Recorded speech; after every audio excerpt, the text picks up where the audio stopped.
Le secret du cimetière de fer. À l'intérieur d'une vieille Chevrolet 1967 rongée par la rouille, ensevelie sous 20 années de ferrailles oubliées, une mère célibataire découvrit quelque chose qui allait bouleverser sa vie, 200 millions de dollars en obligations au porteur. Une fortune capable de sauver sa famille ou de la détruire.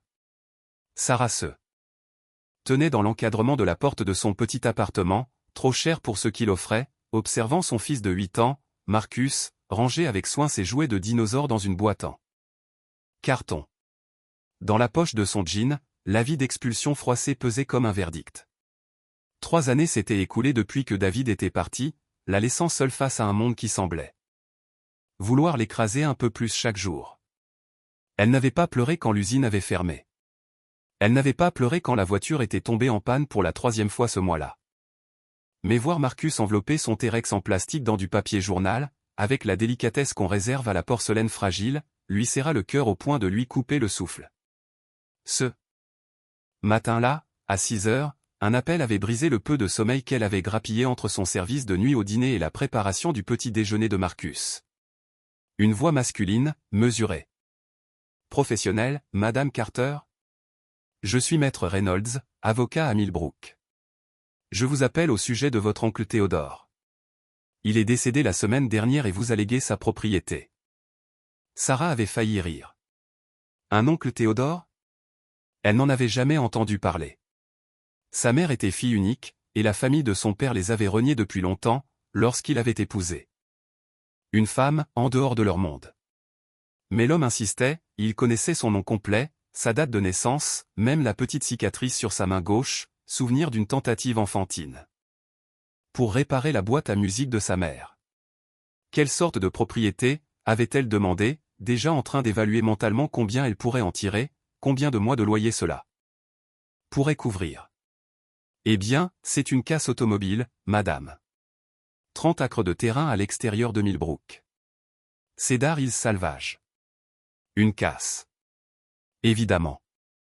Même les oncles imaginaires ne pouvaient pas lui laisser quelque chose de simple, de propre, d'utile. Mais 30 acres, c'était 30 acres, et la survie a parfois le goût amer de la gratitude pour des choses qu'on n'a jamais souhaitées. Maman, demanda Marcus, le visage sérieux, son sac Iron Man glissant d'une épaule. Oui, mon cœur? On déménage vraiment? Sarah s'agenouilla. Pour lisser ses cheveux ébouriffés qui, quoi qu'elle fasse, refusaient de rester en place. Oui, bébé. On part pour une aventure, dans la case de ton oncle Teddy. Elle tenta de donner à sa voix une légèreté joyeuse, comme si ce départ était une expédition pleine de promesses, et non une fuite désespérée. Mais Jessica dit que les casses, c'est dégoûtant, que ça pue et qu'il y a des rats. Fit Marcus en grimaçant. Sarah esquissa un sourire forcé. Eh bien, Jessica n'a jamais eu sa propre casse, n'est-ce pas? Nous, on va la rendre belle. Peut-être qu'on y trouvera un trésor. Les yeux de l'enfant s'éclairèrent. Comme un trésor de pirate? Mieux encore, répondit-elle, même si, dans son cœur, elle ne pouvait imaginer ce qui pouvait être mieux qu'un trésor de pirate. Quand on avait 8 ans et qu'on voyait sa vie entière entassée dans des sacs poubelles. Le trajet jusqu'à Millbrook dura plus de 6 heures. Sa vieille Honda Civic gémissait à chaque montée, le moteur toussant comme un vieil homme fatigué. Le coffre débordait de cartons, de sacs et de couvertures. À l'arrière, Marcus faisait rugir ses dinosaures au-dessus des collines improvisées de vêtements froissés. Tous les 50 kilomètres, Sarah jetait un œil nerveux à la jauge de température, priant pour que la voiture tienne encore un peu. La moindre panne serait un désastre. La ville laissa place aux bourgs, les bourgs aux fermes, puis bientôt il n'y eut plus que des pins et des stations-service aux enseignes écaillées. Vestige d'un autre temps. Millbrook apparut soudain au détour d'un virage, un regroupement de maisons anciennes serrées les unes contre les autres, comme pour se protéger du vent. La rue principale comptait plus de vitrines vides que de commerces ouverts, et les rares passants marchaient avec cette lenteur tranquille des gens qui n'ont plus d'urgence. Sarah s'arrêta à la première. Station-service qu'elle vit, HERBS, sans doute le même nom depuis 50 ans. Un homme d'une 60aine d'années sortit aussitôt du bureau, les mains noircies de cambouis. Mais les yeux d'une douceur désarmante. « Vous passez dans le coin » demanda-t-il en s'approchant de la pompe.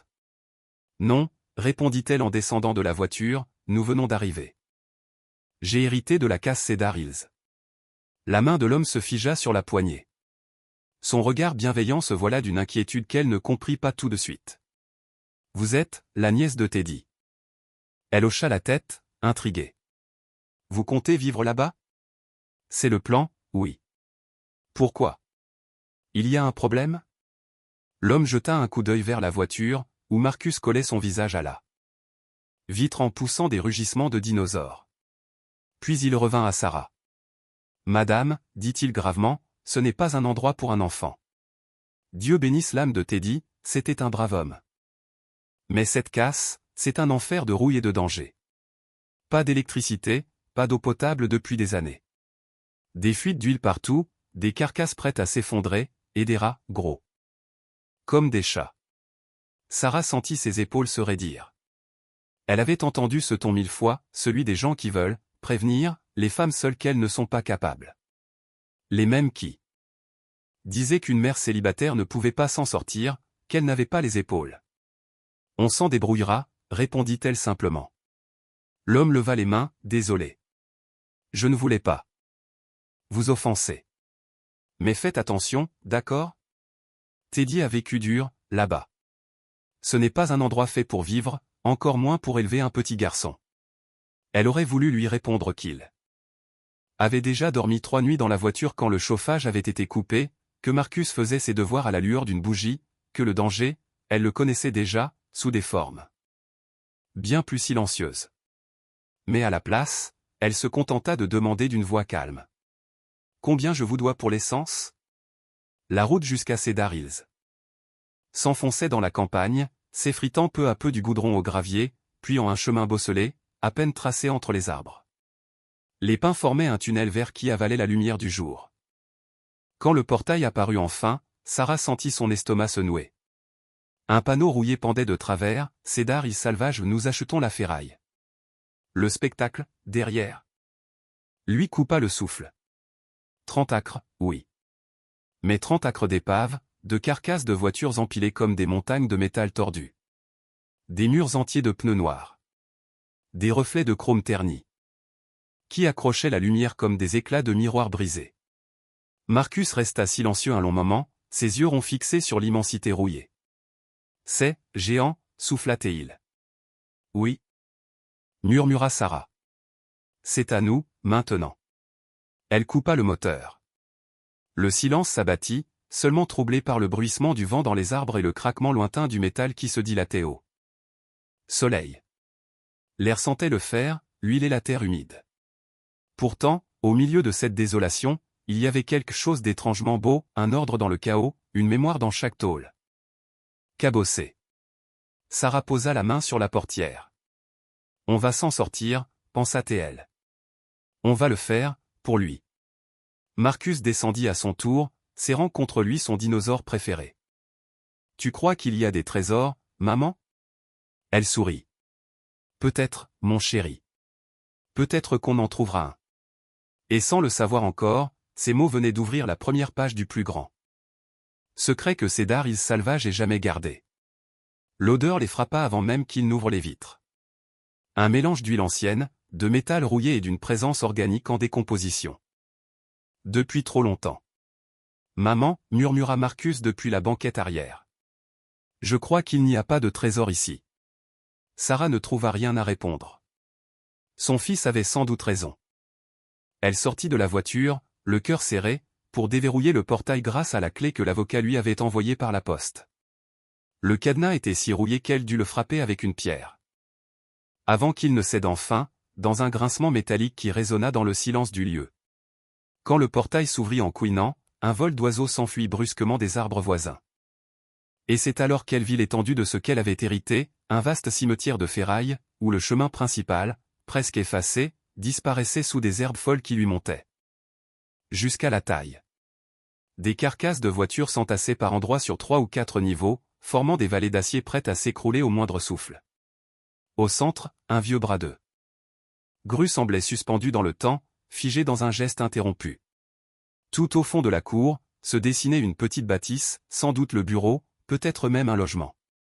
Environ 75 mètres carrés, un toit de tôle cabossé qui avait survécu à trop d'hivers, et des murs qui paraissaient hésiter entre rester debout ou s'abandonner au sol. Une fenêtre était clouée. D'une planche, une autre fendue en toile d'araignée. La porte d'entrée, entr'ouverte, semblait haletée, figée dans une expression de surprise.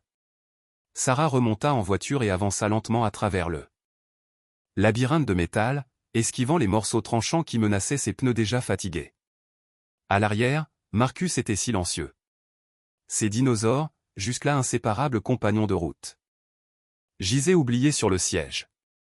Il observait ce royaume de rouille avec des yeux grands ouverts, partagés entre la peur et la fascination. Lorsqu'ils atteignirent la maison, Sarah coupa le moteur et resta immobile un instant, les doigts crispés sur le volant. C'était là leur nouveau départ. Le visage de la survie déguisé en espoir.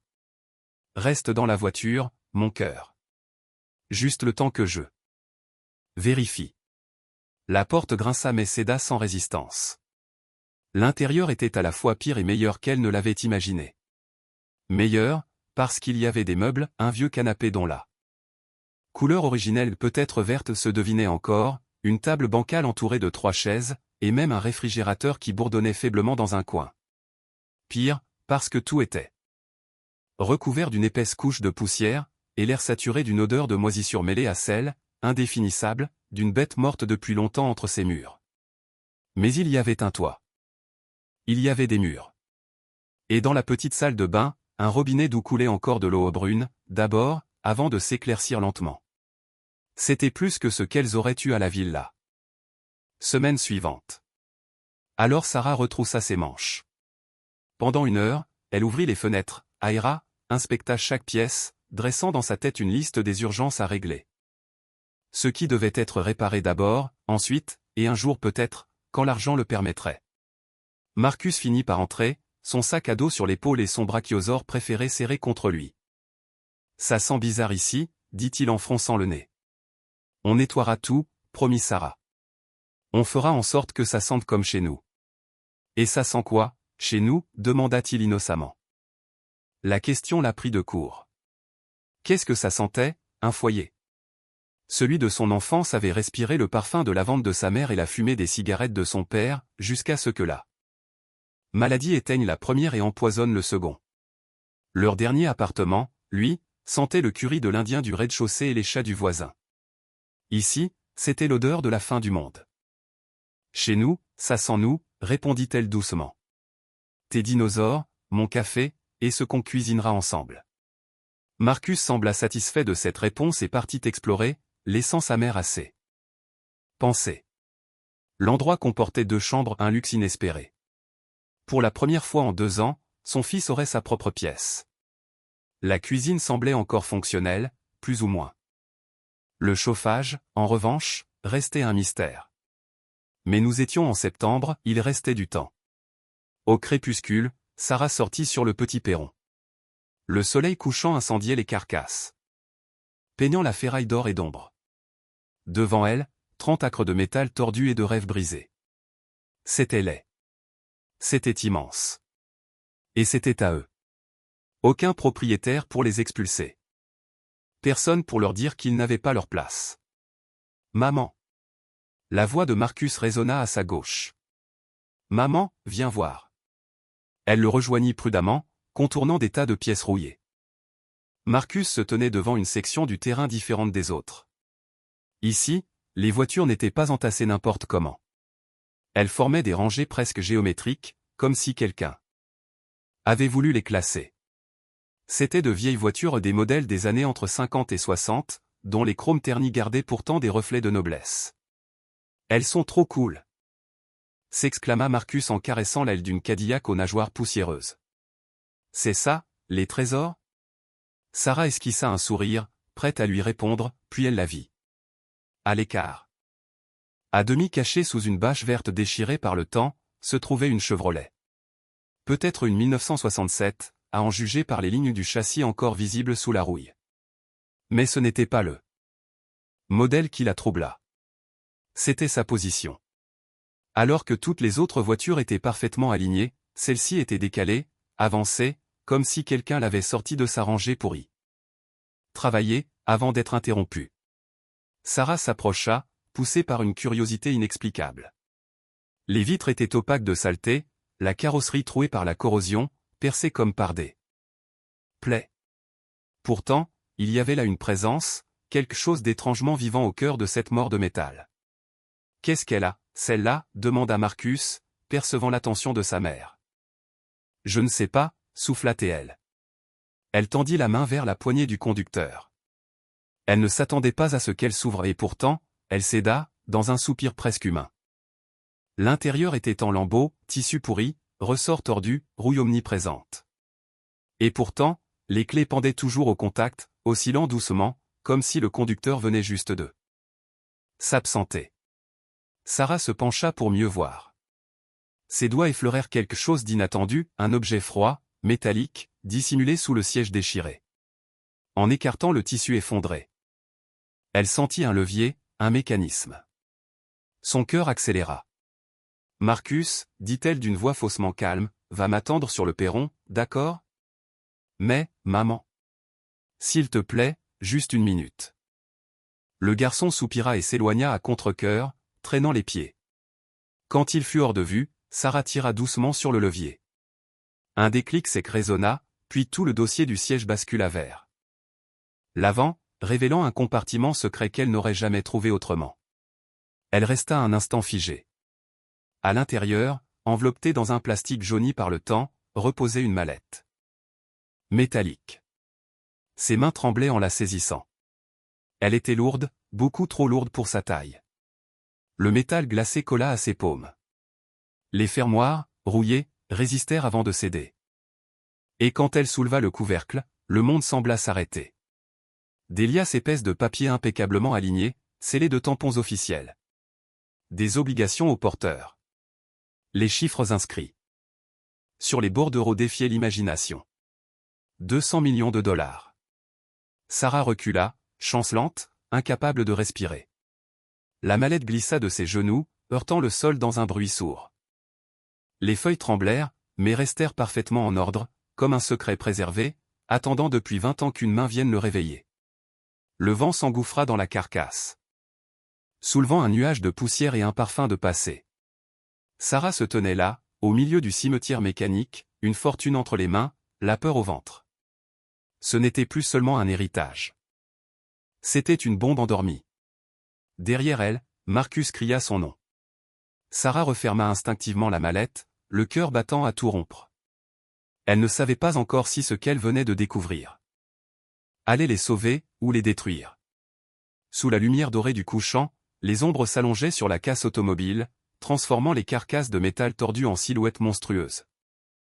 Sarah s'adossa à une voiture rouillée, le souffle court, serrant contre elle la mallette qu'elle venait d'extraire d'un compartiment caché. Devant ses yeux, les liasses de billets et les obligations. Au porteur semblaient irréels, 100 000 $, 500 000, 1 million, pile après pile, comme un rêve fiévreux qui prenait corps dans le silence du soir. Au loin, la voix claire de Marcus brisa un instant le vertige. « Maman.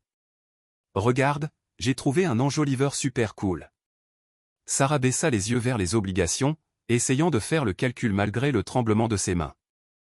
200 millions de dollars. 200 millions, cachés dans le ventre d'une vieille Chevrolet rongée par le temps, dans un endroit que tout le monde considérait comme une décharge sans valeur. Un lieu où, disait-il, aucun enfant ne devrait grandir. Son esprit s'emballa, à qui appartenait cet argent? Pourquoi ici? Était-ce même réel? Et surtout, que devait-elle faire? La nuit tomba sur le Cedar Hill Salvage Yard, étouffant les derniers reflets du jour dans une obscurité lourde. Sarah remit soigneusement la mallette dans sa cachette et referma le compartiment. Elle avait besoin de réfléchir, de comprendre le sens de cette découverte. Une chose pourtant était certaine, leur vie venait de basculer, bien au-delà d'un simple héritage. Elle rejoignit Marcus, qui traçait des dessins dans la terre à l'aide d'un bâton. Son cœur battait encore trop vite. Il dormirait dans le vieux bâtiment cette nuit. Demain, elle commencerait à nettoyer. À remettre un peu d'ordre dans ce chaos, à rendre l'endroit habitable. Entre survivre et espérer, elle trouverait le temps de décider quoi faire de ce trésor caché dans les entrailles d'une Chevrolet mourante. Tu as trouvé un trésor, demanda Marcus avec un sourire plein d'espoir. Sarah le prit contre elle et embrassa ses cheveux emmêlés. Peut-être bien, mon cœur. Peut-être que oui. Mais cette nuit-là, le sommeil la fuyait. Allongée sur un vieux canapé effondré, elle voyait sans cesse les chiffres brûler dans son esprit, 200 millions de dollars. Les obligations semblaient irradier à travers les murs, jusqu'à lui peser sur la poitrine. Dans la pièce voisine, Marcus dormait profondément, respirant d'un souffle tranquille. Ce bruit régulier la rassurait un peu. La seule encre qui la retenait dans la réalité. À 3 heures du matin, incapable de fermer l'œil, Sarah prit sa lampe de poche et sortit dans la nuit glaciale. Le cimetière de ferraille avait changé de visage, les montagnes de métal, sous la lune, semblaient veiller, menaçantes. Chaque pas faisait craquer le gravier comme un avertissement. Et pourtant, elle avançait, attirée par la certitude que ce qu'elle avait vu n'était pas une hallucination. Le compartiment s'ouvrit sous ses doigts. La mallette était toujours là, bien réelle, lourde comme un secret. Sarah la ramena à la maison, la tenant comme si elle portait une bombe prête à exploser. Sous l'éclat cru de l'unique ampoule du plafond, elle examina le contenu. Les obligations dataient des années 1970. Émises par des sociétés dont elle n'avait jamais entendu parler. Chacune portait la mention « payable au porteur », autrement dit, la richesse appartenait à celui ou celle qui la tenait entre ses mains. Aucune trace de nom, aucun fil à suivre, seulement du papier, d'une valeur inimaginable. Mais au fond de la mallette, il y avait autre chose. Un carnet en cuir, taché d'eau, mais encore lisible. Sarah l'ouvrit avec précaution. La première page portait la date du 15 mai 1972, écrite d'une main régulière. Il pense que je suis fou de prendre du papier plutôt que du liquide. Mais le papier, lui, peut attendre. Le papier peut se cacher. Théodore comprend. Il m'a offert un refuge ici. Un endroit pour le garder à l'abri jusqu'à ce que la tempête passe. 20 ans, dit-il. Peut-être 30. Aussi longtemps qu'il faudra pour qu'il cesse de chercher. Elle tourna plusieurs pages, découvrant des notes brèves, énigmatiques, mais un récit commençait à se dessiner. L'auteur, qui signait simplement d'un « J », semblait avoir été impliqué dans une affaire colossale au début des années 70, un projet de développement sur des terres désertiques jugées sans valeur. Jusqu'à la découverte d'un aquifère souterrain. Le genre de révélation qui transforme les millionnaires en empereurs de fortune. J avait été trahi, écarté par ses associés à coups de clause juridique. Alors, il s'était vengé à sa manière, en convertissant ses parts en obligations au porteur, avant qu'il ne puisse l'en empêcher. 200 millions de dollars, introuvables. Impossible à tracer, qu'il avait dissimulé dans le dernier endroit où quelqu'un penserait chercher. Une autre page attira son attention. Le neveu de Théodore. C'est lui la clé. Quand le temps sera venu, quand les vautours auront vieilli ou disparu, il saura quoi faire. Sarah sentit un frisson la parcourir. Elle comprit soudain, elle n'était pas une simple héritière d'un terrain délabré. Son oncle Théodore avait gardé ce secret pour quelqu'un. Peut-être pour elle. Peut-être par hasard. Peut-être par loyauté. Le dernier passage du carnet était daté du 3 décembre 1989. Théodore dit que je deviens paranoïaque, mais je sais qu'il surveille encore. Une berline noire stationnée 3 jours de suite devant la casse. Je laisse les obligations ici. Plus sûr qu'avec moi. Si quelque chose m'arrive, Théodore saura quoi faire. La voiture les protégera. Même lui ne saura pas laquelle. Sarah referma le journal, la tête bourdonnante. J'y avais disparu. Théodore avait vécu le reste de sa vie dans la pauvreté, assis sur une montagne d'or qu'il n'avait jamais touchée. Était-ce la peur? La promesse? Ou la fidélité à un mort? Un bruit de gravier la figea. Des phares traversèrent la fenêtre crasseuse. À 3h30 du matin, personne ne venait ici. Le cœur battant, Sarah dissimula la mallette sous le canapé et écarta un coin du rideau. Une voiture noire. Non, cette fois un SUV, moteur allumé, 2 silhouettes immobiles devant le portail. Elle parlait, pointant du doigt la casse, puis remontèrent dans le véhicule et disparurent dans la nuit. Sarah s'effondra sur une chaise. Le souffle court. Était-ce une coïncidence? Ou le même regard invisible dont parlait le carnet? 20 ans plus tard. Toujours là? Tout semblait fou, mais 200 millions avaient une manière bien à eux de rendre la folie crédible. Au matin, Marcus la trouva déjà debout. Elle lui servit des céréales rances. Mais encore comestibles, feignant la normalité. Aujourd'hui, on va faire un grand nettoyage, annonça-t-elle avec un entrain forcé. Je peux t'aider avec les voitures, demanda-t-il. Les yeux brillants d'excitation. On commence par la maison, d'accord? Ensuite, on verra. Ils passèrent la matinée à récurer les surfaces noircies, à traîner des sacs d'ordures, à rendre un peu d'âme au vieux bâtiment. Chaque bruit de moteur au loin la faisait sursauter. Pourtant, à mesure que les heures s'écoulaient sans incident, une certaine accalmie s'installa. Après le déjeuner des sandwichs au beurre de cacahuètes mangés sur le perron fraîchement nettoyé, un vieux pick-up franchit le portail. Sarah se raidit, puis se détendit en voyant descendre un homme âgé en salopette. Il avançait lentement, chaque pas mesuré par des années de travail et de douleurs articulaires. « Vous devez être la nièce de Théodore », dit-il d'une voix grave, sans attendre de réponse. Sarah hocha prudemment la tête. « Oui. Et vous êtes ? » « Earl Watson. J'habite à 2 miles d'ici. » Ses yeux plissés la détaillèrent avec une curiosité vive, presque méfiante, mais pas hostile. Il semblait savoir plus qu'il ne disait. Et dans ce regard, Sarah comprit que le passé de Cédar il n'était pas aussi enterré qu'elle l'avait cru. Ce jour-là, dans la lumière tranquille du midi. Entourée d'acier et de silence, elle sentit pour la première fois le poids du destin qu'elle venait d'hériter, pas seulement celui d'un terrain oublié, mais celui d'une histoire inachevée. Tissée d'avidité, de trahison et de promesses faites à voix basse entre deux hommes disparus.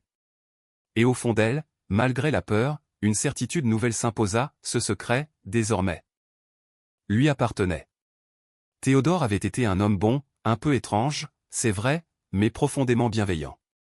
Il parlait peu, préférait la solitude, mais il avait le cœur large. Plusieurs fois. Il avait aidé Earl lorsque les affaires étaient mauvaises.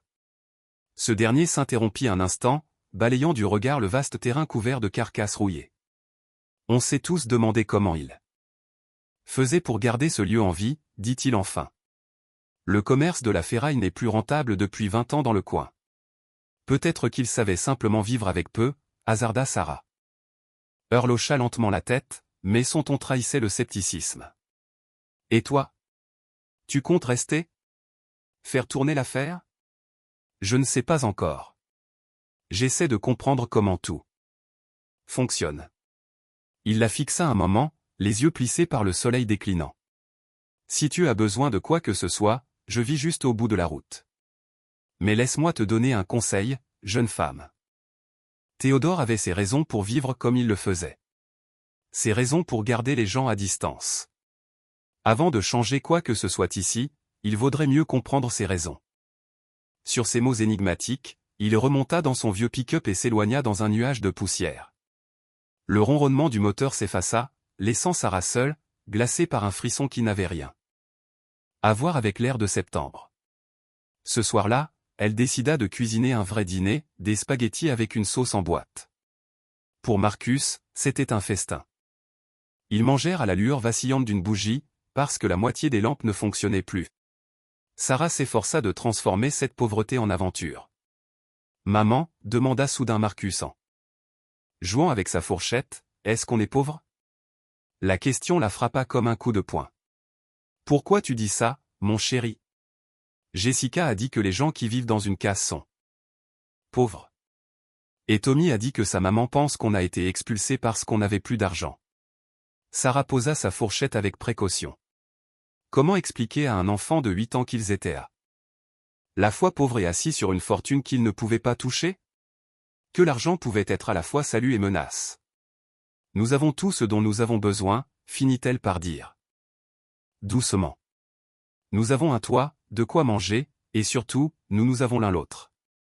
Ça, c'est la vraie richesse. Marcus sembla satisfait de la réponse et retourna à ses spaghettis. Mais Sarah lut dans ses yeux une ombre de doute, une question qu'il ne savait pas encore formuler. Elle était venue ici pour le sauver. Mais et si elle avait simplement troqué un danger contre un autre? Lorsque Marcus s'endormit, Sarah ressortit la mallette. Elle devait en savoir plus. Ses obligations étaient-elles encore valables? Comment le découvrir sans attirer l'attention? Elle ne pouvait pas simplement entrer dans une banque avec 200 millions de dollars en titres au porteur. Absorbée par le vieux journal de Jay. Elle essayait de comprendre ses notes critiques quand un bruit léger sur le perron la figea. Des années à vivre dans la précarité avaient aiguisé son instinct. Elle reconnaissait les sons familiers. La clé du propriétaire dans la serrure, le grondement du camion du huissier. Mais celui-ci, c'était différent. Lent, discret, calculé. Quelqu'un essayait la poignée de la porte. Son sang se glaça. Sarah attrapa la mallette et la batte de baseball qu'elle avait trouvée plus tôt en rangeant.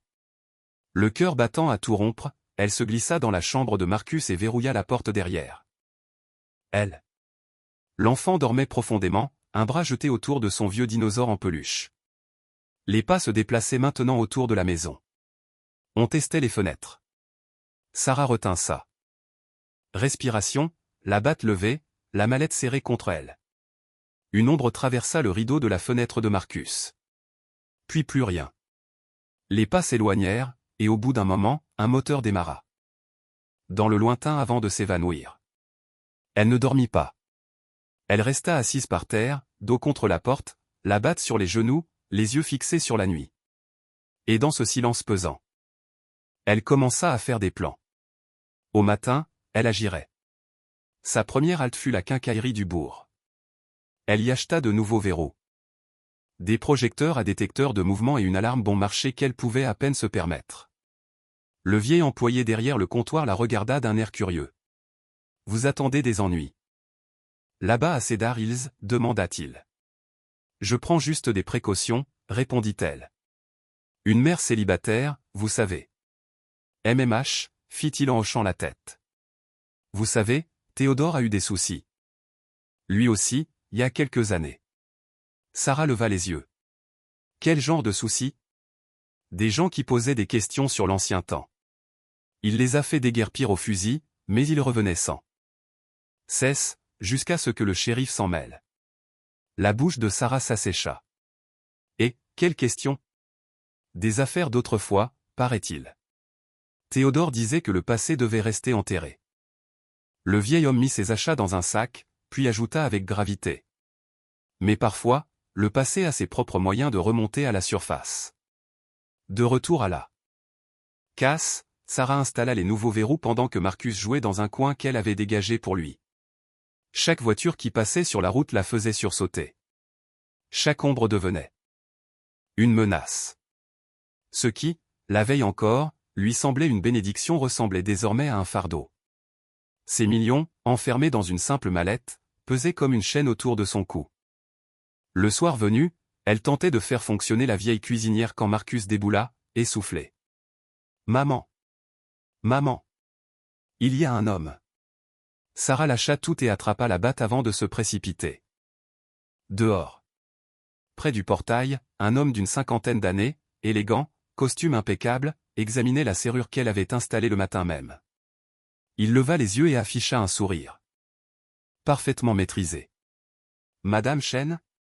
Excusez-moi de vous avoir surprise. Je m'appelle Robert Morrison, Morrison Development Group. » Il lui tendit une carte de visite qu'elle ne prit pas. J'ai appris que la nièce de Théodore avait hérité de l'endroit. Je voulais me présenter.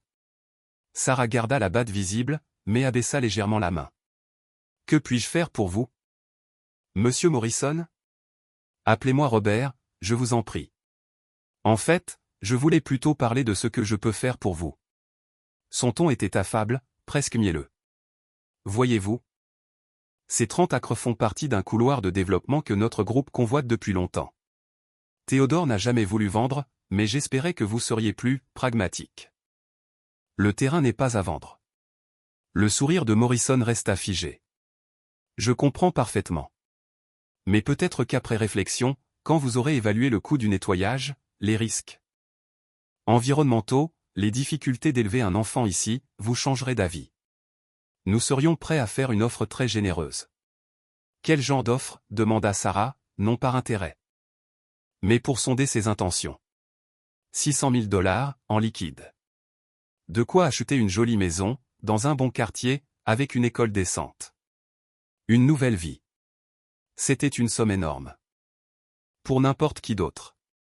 Mais Sarah avait 200 millions de raisons de se méfier. Comme je vous l'ai dit, le terrain n'est pas à vendre. Le sourire de Morrison vacilla enfin. Madame Chen. Je ne pense pas que vous saisissiez toute la situation.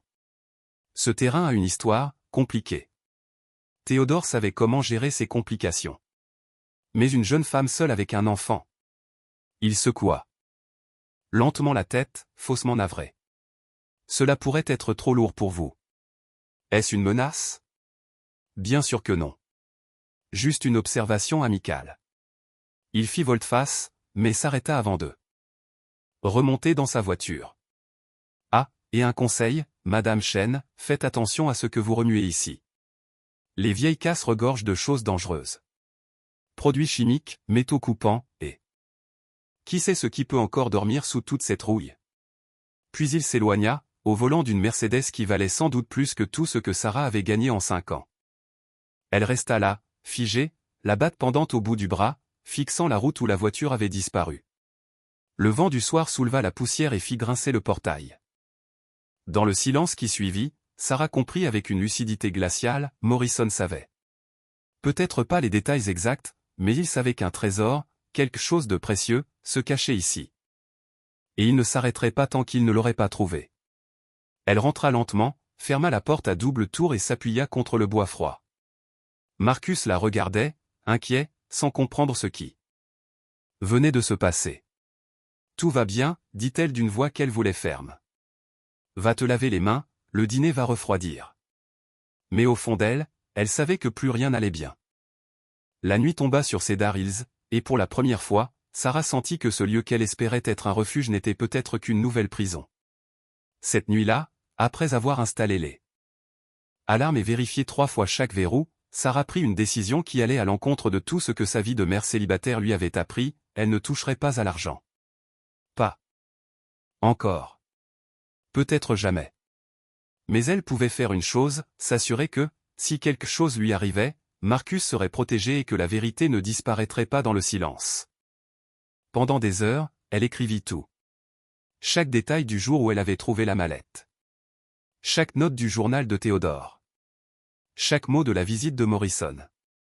Elle copia les pages. Essentiel, prit des photos des obligations avec un vieil appareil numérique retrouvé dans les affaires de Théodore, puis rangea soigneusement le tout dans une grande enveloppe.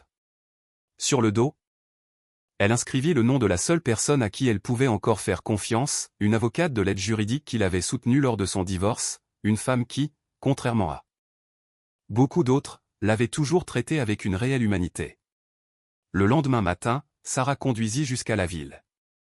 Elle entra dans le bureau de poste, le cœur battant, et demanda la livraison avec accusé de réception, assurance et tout ce qui pouvait garantir que ce dossier ne se perde pas.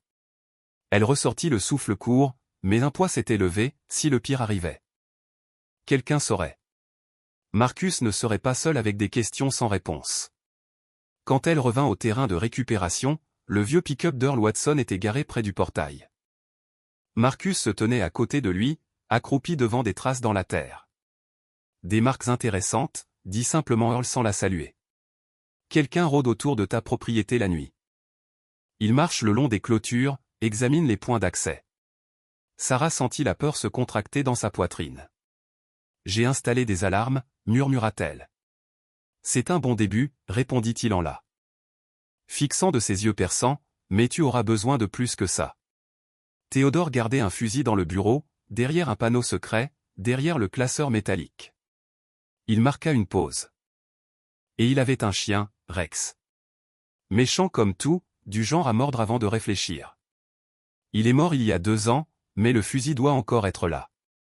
Sarah le regarda, déconcertée. Pourquoi m'aidez-vous, Earl? Le vieil homme resta silencieux un moment, les yeux perdus vers l'horizon. Théodore a aidé mon petit-fils, dit-il enfin. Le gamin s'était fourré dans une salle. Affaire, devait de l'argent à des types dangereux. Théodore a payé la dette. Sans poser de questions. Sans jamais rien demander en retour. Il m'a dit un jour, parfois, il faut protéger sa famille. Même quand c'est une famille qu'on a choisie. Earl baissa les yeux vers Marcus, qui écoutait en silence.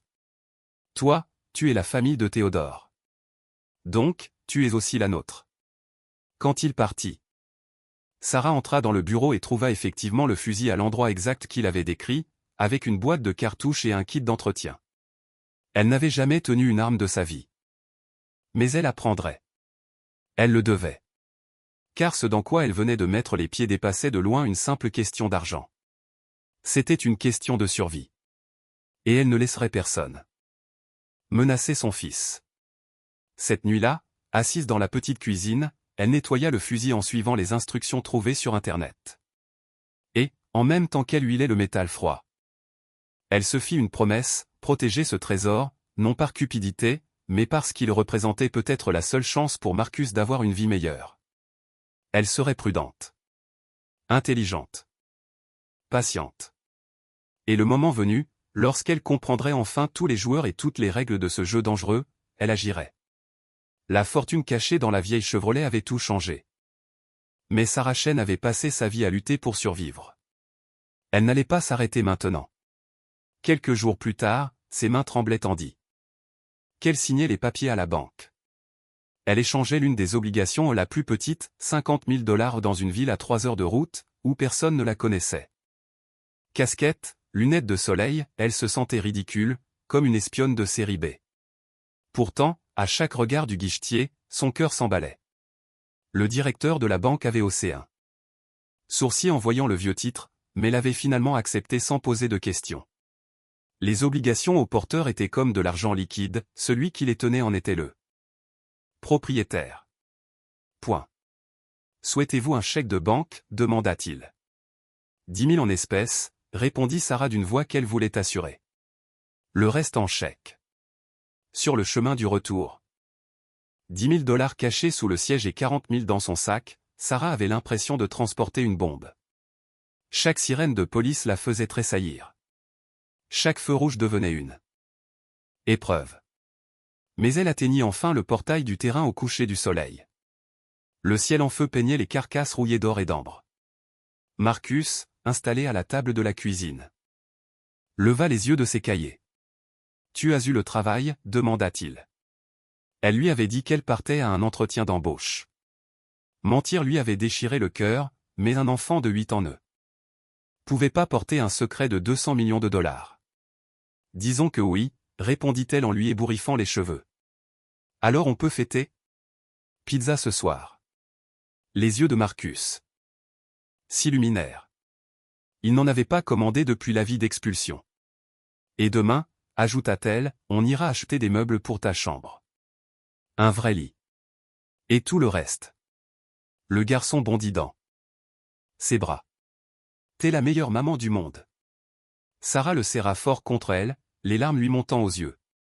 Tout ce qu'elle avait jamais voulu, c'était lui offrir une vie normale. Et maintenant qu'elle en avait les moyens, elle se demandait quel en serait le prix. Les semaines suivantes, elle s'attela à transformer leur univers sans attirer l'attention. Pas trop vite, pas trop fort, juste assez pour qu'on voie la différence sans poser de questions. Elle engagea des ouvriers venus des villes voisines pour consolider les fondations du bâtiment, réparer le toit, installer un système de chauffage digne de ce nom. À ceux qui demandaient comment elle finançait les travaux, elle répondait qu'elle avait vendu quelques vieilles voitures de collection à un amateur. Ce n'était pas entièrement faux, elle en avait bien envoyé 3 à la casse, ce qui avait suffi à payer l'électricité pour un mois. Earl Watson repassait souvent. Parfois, il amenait son petit-fils Tommy, un jeune homme discret d'une vingtaine d'années, qui n'avait jamais oublié la générosité de Théodore. Bientôt, Tommy devint un habitué. Il aidait à trier les véhicules récupérables, à déblayer les allées, à redonner forme à ce chaos métallique. Un après-midi, alors que le soleil se couchait derrière les collines, Earl observa la scène. Tommy montrait à Marcus comment reconnaître les modèles de voitures à partir de leurs phares. « Tu fais quelque chose de bien ici », dit le vieil homme. « Théodore serait fier de toi. » Sarah eut envie, à cet instant, de tout lui dire. Les obligations. Morrison. La peur qui la réveillait la nuit. Mais les secrets se répandent vite dans une petite ville. Et une fois sortis, ils ne se reprennent plus. Alors elle se tue. Ce qui allait suivre, pourtant, allait bouleverser plus qu'un vieux terrain de ferraille. Cela allait transformer un coin oublié en cœur battant de la communauté, et rappeler à tous qu'il suffit parfois d'un peu de courage et d'amour pour bâtir du beau là où l'on ne voyait que des ruines. Sarah commença petit. Avec les 40 000 restants, elle créa ce qu'elle appela la zone sûre, un espace dégagé près de l'entrée, où les enfants pouvaient jouer sans danger de métal tranchant ni de produits toxiques. Elle fit analyser la terre, la fit nettoyer, fit installer un drainage correct. Puis elle monta un panier de baskets, peint de couleurs vives. Très vite, les rires d'enfants remplacèrent le silence des tôles. Les familles du voisinage commencèrent à venir, intriguées. Marcus, lui, se fit de nouveaux amis. Le terrain de récupération, jadis symbole de ruine, devenait peu à peu un lieu de vie. Mais le répit ne dura pas. Un matin d'octobre, une voiture noire se gara devant le portail. Morrison en descendit, accompagné de 2 hommes en costume. Leurs chaussures vernies s'enfonçaient maladroitement dans la boue. Madame Chen, lança Morrison d'un ton faussement courtois. Ces messieurs viennent de l'Agence de protection de l'environnement. Il semble qu'il y ait eu des plaintes concernant un dépôt illégal de produits chimiques sur votre terrain. Sarah sentit son cœur s'accélérer, mais son visage resta impassible. Je n'ai rien jeté. D'illégal, répondit-elle calmement. Au contraire, je nettoie le site. L'un des agents, plus jeune, mal à l'aise dans son costume impeccable, prit la parole. Nous allons devoir procéder à une inspection complète, madame.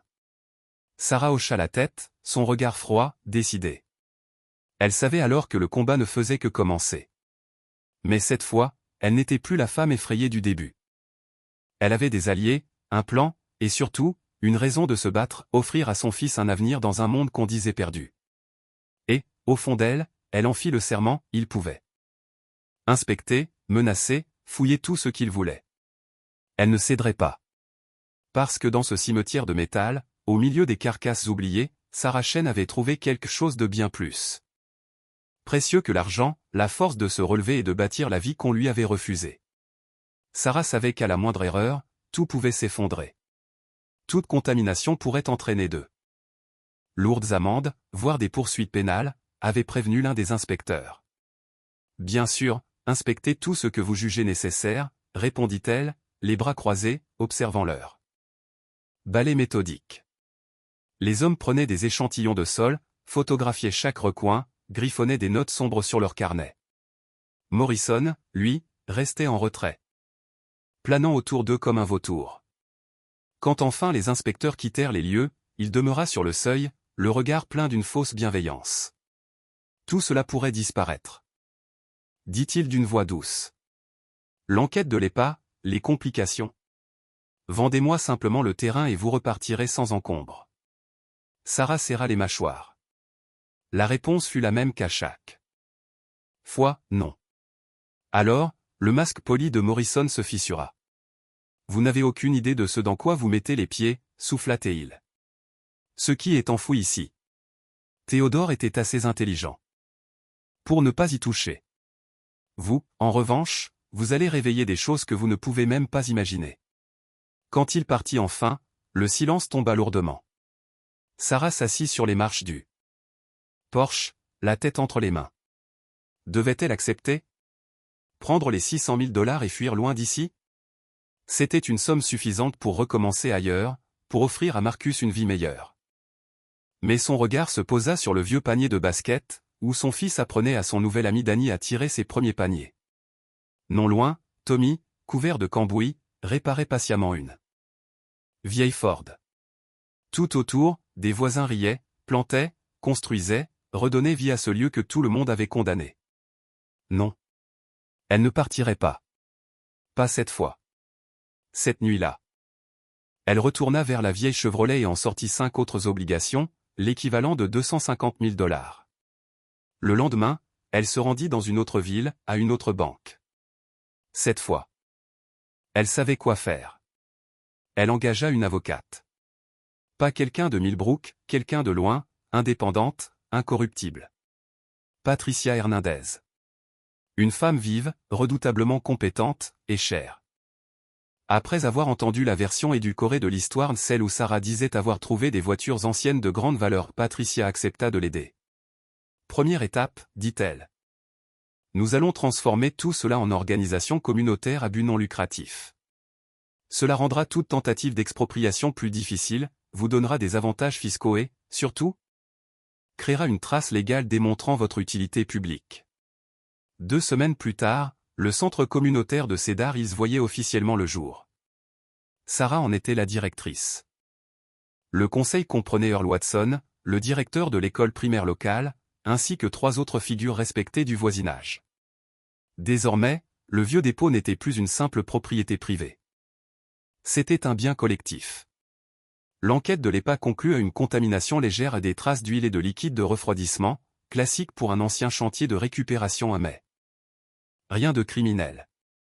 Sarah investit encore $100 000 pour engager une entreprise professionnelle de dépollution. Elle voulait que tout soit impeccable, irréprochable. En novembre, la transformation était spectaculaire. La partie avant du terrain s'était muée en un véritable espace communautaire. Là où s'étendaient jadis des carcasses de voitures, on trouvait désormais un terrain de basket. Un jardin potager partagé où les familles cultivaient tomates et herbes aromatiques, et même une aire de jeu construite à partir de matériaux recyclés. Un grand pavillon couvert accueillait les fêtes et les réunions. L'ancien bureau, agrandi, était devenu un vrai centre communautaire, salle d'études pour les enfants, bibliothèque, petit laboratoire informatique. Marcus, autrefois timide et solitaire, s'épanouissait. Il accueillait les nouveaux venus, aidait Madame Patterson à arroser ses tomates, jouait au basket jusqu'à la tombée du jour. Le voir ainsi, entouré, rayonnant, valait toutes les nuits blanches du monde. Mais la fierté de Sarah, c'était le garage. Elle avait transformé un des vieux entrepôts en atelier d'apprentissage. On y donnait des cours gratuits. Entretien de base pour les mères célibataires, mécanique pour adolescents, apprentissage de l'autonomie. Tommy encadrait les séances, et même d'anciens mécaniciens de la ville venaient bénévolement transmettre leur savoir. Vous leur donnez du pouvoir, observa Patricia lors d'une visite, en voyant un groupe de femmes changer leur première roue. La connaissance, c'est la liberté. Répondit Sarah, un sourire plein de fierté, les mains tachées de graisse. Si quelqu'un m'avait appris tout ça plus tôt, j'aurais économisé une fortune. Mais la réussite attire les ennemis. Les attaques de Morrison se succédèrent, plaintes de zonage, violation du code de construction, tentative de corruption auprès du conseil. Chaque coup fut paré, grâce à Patricia et à la solidarité croissante du voisinage. Un article paru dans le journal local, De la ferraille à la Renaissance, la métamorphose du dépôt de Cedar Hills, illustré de photos avant-après qui rendirent la ville entière fière. Puis vint la nuit qui changea tout. Sarah travaillait tard, préparant les plans du futur festival d'hiver, quand un bruit de verre brisé la figea. Elle saisit le fusil de chasse qu'elle gardait derrière le bureau et s'approcha de la fenêtre. 3 silhouettes se faufilaient dans la cour, avançant vers le fond du terrain là où dormait la vieille Chevrolet. Sans réfléchir, elle sortit en trombe. « Arrêtez-vous » cria-t-elle, arme levée. Les hommes se figèrent. L'un d'eux leva lentement les mains. « Madame Chen, nous ne voulons pas d'ennui. Nous venons seulement récupérer ce qui nous appartient. » « Rien ici ne vous appartient, » répondit-elle, la voix étonnamment calme. « J'ai appris quelque chose qui n'était pas à lui. Nos employeurs ont été patients, mais 50 ans, c'est suffisant. Laissez-nous juste vérifier les voitures. Si nous ne trouvons rien, nous partirons et vous ne nous reverrez jamais. » Sarah arma le fusil. Le cliquetis résonna comme un coup de tonnerre. « Vous allez partir maintenant. Si vous revenez, ce sera une effraction sur le terrain d'un centre pour enfants. Expliquez donc cela à vos employeurs. » Les hommes échangèrent un regard, puis reculèrent lentement avant de disparaître dans la nuit. Lorsque le bruit du moteur de leur van s'évanouit, Sarah sentit ses jambes céder. Elle s'effondra, l'arme posée sur ses genoux tremblants. Il reviendrait. Elle en était sûre. Des hommes capables d'attendre un demi-siècle ne renoncent pas si facilement. Le lendemain, elle prit une décision déchirante. Elle sortit le coffret du compartiment secret de la Chevrolet et se rendit au bureau de Patricia. Là, en présence de son avocate. Elle ouvrit un coffre-fort bancaire et y déposa toutes les obligations restantes, sauf 5. Les 52 restantes, d'une valeur de 25 millions, furent placées sous scellé. S'il m'arrive quoi que ce soit, dit-elle d'une voix basse, il y a une lettre là-dedans. Assurez-vous que Marcus soit protégé, et que le centre survive. Patricia hocha la tête, le regard grave. Alors faisons en sorte qu'il ne vous arrive rien. L'hiver s'installa, froid mais porteur d'une étrange sérénité. Sarah convertissait discrètement les dernières obligations, toujours dans des banques différentes, toujours prudentes. Elle créa un fonds d'endowment pour le centre, garantissant son fonctionnement éternel, à l'abri des aléas politiques ou financiers. Elle établit aussi des bourses universitaires non seulement pour Marcus, mais pour tous les enfants qui fréquentaient régulièrement le centre. Elle engagea une équipe de sécurité, discrète mais efficace. Et fit installer des caméras couvrant chaque recoin du terrain. En février, Morrison tenta une ultime manœuvre. Il débarqua, brandissant ce qu'il présentait comme des preuves du vol de jet. Il exigeait que les obligations soient rendues à leur propriétaire légitime. Patricia l'écouta sans ciller, puis balaya ses accusations d'un revers de main. Des allégations vieilles de 50 ans, sans plainte déposée, sans dossier judiciaire, sans preuve de propriété. Cela ne vaut rien, déclara-t-elle d'un ton tranchant. Vos clients avaient un demi-siècle pour agir. Ils ont choisi de ne rien faire. Et ainsi, le passé fut définitivement scellé. Cedar Hills n'était plus un terrain abandonné, mais un symbole de renaissance. Ce qui avait commencé comme un héritage. Maudit était devenu une promesse tenue, celle d'une mère déterminée à transformer un secret dangereux en une œuvre de bien. Chaque rire d'enfant résonnant dans le jardin, chaque graine plantée. Chaque moteur réparé était une victoire contre la peur et la corruption. Et pour la première fois depuis longtemps, Sarah sut qu'elle n'avait plus à fuir. Elle avait trouvé, enfin, sa place dans le monde. Le vent du printemps glissait doucement sur les collines de Cedar Hills, apportant avec lui une promesse de renouveau. L'hiver avait été long, rude, plein d'incertitudes et de luttes. Silencieuse. Mais à présent, la lumière revenait, et avec elle, le sentiment fragile mais réel que quelque chose d'extraordinaire venait de naître. Morrison était parti depuis plusieurs semaines.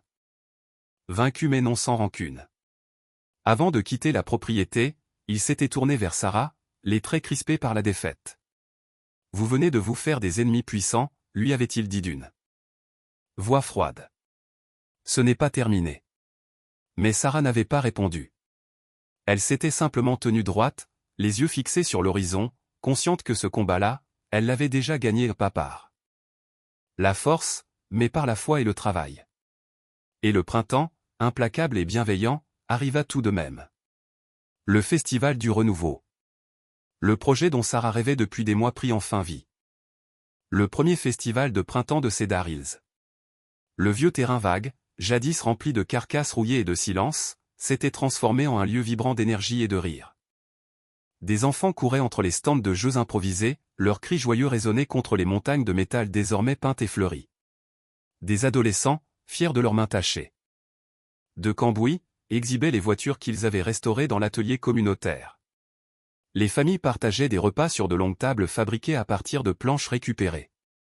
Chaque nœud du bois racontant une histoire de travail et d'espérance. Le maire, autrefois sceptique, monta sur une petite estrade décorée de guirlandes en papier. Sa voix tremblait d'émotion. Lorsqu'il déclara « Ce que vous avez accompli ici est un véritable miracle.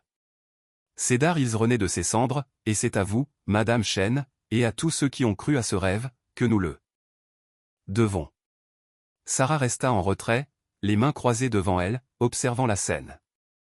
Marcus, son fils, aidait un groupe d'enfants à lancer des anneaux sur des bouteilles colorées. Le soleil illuminait son visage d'un éclat doré. En le regardant, elle ressentit quelque chose qu'elle n'avait pas éprouvé depuis des années, la paix. Pas cette paix fatiguée qu'on arrache à la survie, mais celle profonde et pleine, qui naît quand on construit quelque chose qui a du sens. Héritage et reconnaissance. Earl Watson, son vieux voisin, s'approcha tranquillement, une tasse de cidre chaud à la main. « Tu as fait du bon travail, ma fille, dit-il simplement. Théodore serait fier. Moi aussi, d'ailleurs. Sarah esquissa un sourire, les yeux brillants. Ce n'est pas terminé, murmura-t-elle. Il reste encore tant à faire. C'est toujours le cas, répondit Earl avec un léger rire. Mais regarde autour de toi. Il y a 6 mois, cet endroit faisait peur aux enfants. Aujourd'hui, c'est ici qu'on les emmène pour leur apprendre à rêver. Le soleil déclinait lentement, projetant sur la ferraille des reflets d'ambre et de cuivre. Le rire des enfants s'élevait dans l'air du soir, pur et musical. Et c'est là, au milieu de ce tableau vivant, que Sarah comprit enfin la vérité. Les bons hauts porteurs qu'elle avait découverts dans la vieille Chevrolet n'avaient jamais été le véritable trésor. Il n'était que la clé qui avait ouvert la porte à quelque chose de bien plus grand, la renaissance d'une communauté, la reconstruction d'un sens, la beauté surgit du chaos. Le vrai trésor. Lorsque la nuit tomba et que les dernières lanternes s'éteignirent, Sarah fit un dernier tour du terrain. Le silence du lieu, après tant de rires et de musique, avait quelque chose de sacré. Elle s'arrêta devant la Chevrolet de 1967, celle où tout avait commencé. Restaurée avec soin, elle brillait désormais dans le petit musée du centre communautaire. Une plaque en cuivre racontait son histoire, de la rouille à la Renaissance, le véhicule qui a changé le destin de Cedar Hills. Mais Sarah savait que la plaque n'en disait pas tout. Elle posa doucement la main sur le capot poli, sentant sous ses doigts la froideur du métal et la chaleur des souvenirs. « Merci », murmura-t-elle. « Merci à Jay, à Théodore, et à ce hasard mystérieux qu'on appelle le destin. » Le Junkyard, cette décharge que tout le monde disait maudite, était devenue un sanctuaire de vie. Les enfants y apprenaient à réparer, à jardiner, à rêver. Les mères célibataires y trouvaient un emploi, une formation, une seconde chance. Les anciens du quartier, longtemps oubliés, transmettaient leur savoir et leur dignité retrouvée. Ce n'était plus un simple terrain, c'était une renaissance collective, un miracle né de la volonté d'une femme qui avait refusé de fuir. Plus qu'une victoire. Sarah Chen n'avait pas seulement hérité d'un terrain jonché de métal et d'un coffre rempli de millions. Elle avait hérité d'une mission, celle de transformer non seulement un lieu, mais des vies y compris la sienne. Et cela, elle le savait désormais, valait bien plus que tous les billets du monde. Lorsqu'elle rentra chez elle, la petite maison réaménagée et éclairée semblait l'accueillir comme un cœur battant. Le feu crépitait doucement dans la cheminée, la couverture de Marcus traînait sur le canapé. Pour la première fois depuis des années, cette maison n'était plus un abri temporaire. C'était un foyer. Elle s'assit un instant sur le seuil, respirant l'air tiède de la nuit. Dans le ciel, les étoiles brillaient comme des éclats de métal poli. Un avenir à bâtir. Demain, elle le savait, apporterait de nouveaux défis. De nouveaux programmes à mettre en place. De nouvelles familles à aider, de nouvelles âmes à relever. Morrison et ses partenaires existaient encore quelque part, sans doute prêts à ourdir de nouveaux plans. Mais cela n'avait plus d'importance. Ils avaient perdu la seule bataille qui comptait, celle du sens. Ils avaient tenté d'acheter ce qui ne pouvait être vendu, de voler ce qui, par essence, devait être partagé. Et c'est là qu'ils avaient échoué. Car ce que Sarah avait bâti ne se mesurait ni en dollars ni en mètres carrés, c'était un héritage humain, une preuve éclatante que la valeur d'une vie ne réside pas dans ce qu'on possède, mais dans ce qu'on transmet. Le Cedar Hills Community Center en était la preuve vivante. Ces murs, faits de briques récupérées, abritaient désormais des rires d'enfants. Des ateliers d'apprentissage, des réunions pleines d'idées et d'espoir. Et tout cela avait commencé par une simple femme que la société croyait brisée. La vérité du cœur. Sarah repensa à ces mots qu'on lui avait répétés 1000 fois. Tu ne peux pas élever un enfant ici. Ce n'est pas un endroit pour grandir. Il s'était trompé. Elle n'avait pas seulement élevé un enfant. Elle avait élevé toute une communauté. Chaque banc, chaque arbre planté, chaque sourire rencontré était une victoire silencieuse contre le désespoir. Le chantier n'était pas terminé et il ne le serait jamais vraiment. Mais c'était là toute la beauté de la chose, quand on construit quelque chose de vrai, cela continue de grandir bien après que l'on croit avoir fini. L'écho du futur. En traversant la cour une dernière fois, Sarah leva les yeux vers les lettres peintes sur la façade du hangar principal. Cedar Hills, centre de vie et d'espoir. Le vent nocturne fit vibrer doucement les guirlandes suspendues, comme une bénédiction. Elle pensa à Théodore, à Jay, à tous ceux qui avaient, d'une manière ou d'une autre, contribué à ce miracle. Et elle sut, sans aucun doute possible, que leur histoire continuerait de s'écrire ici et dans chaque main tendue, chaque graine semée, chaque rêve transmis. Car quand on transforme un lieu avec amour, il ne vous appartient plus. Il devient le cœur battant de ceux qui y croient. Et Cedar Hills, l'ancien dépotoir devenu le centre d'un monde nouveau, continuerait à grandir, à inspirer, à unir les générations à venir. Sarah ferma les yeux un instant, écoutant le bruissement du vent entre les carcasses désormais fleuries. Elle sourit, le cœur plein. Là où autrefois régnait la rouille et la peur, il n'y avait plus que la lumière du renouveau. Et dans cette lumière, elle sut que tout ce qu'elle avait enduré, tout ce qu'elle avait perdu, tout ce qu'elle avait risqué, avait enfin trouvé son sens.